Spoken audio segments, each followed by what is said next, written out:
Originally, I'd gone to Rowan University, and I was part of a film club there called Cinema Workshop.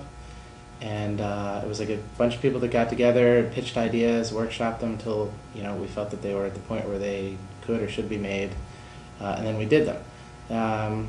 This was sort of toward the end of my senior year, and I was struggling to kind of come up with a concept, something to do for like sort of my senior project.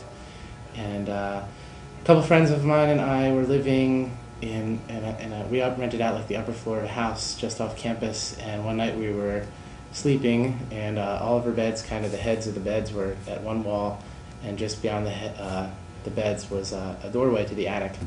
And one night we heard some banging beyond the door, and it was kind of constant for most of the night, and most of the night we were up and kind of creeped out and scared, and I guess that's where I got the inspiration for the story. I've always been into zombie movies, knew I wanted to do something zombie oriented, and but that's where I guess the concept came from.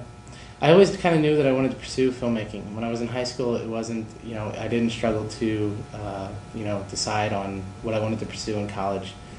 I knew I wanted to pursue media, communications, and I hope to make movies the rest of my life, though, on what level.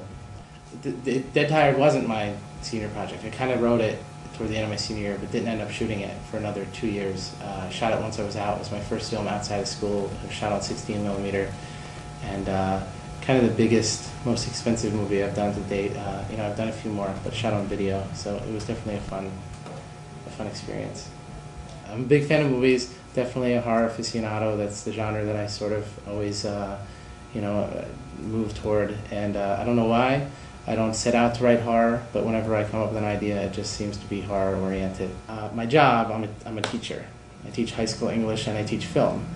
And right now in my film class, I turned it into sort of a genre study type course, and since it's October, we're doing horror.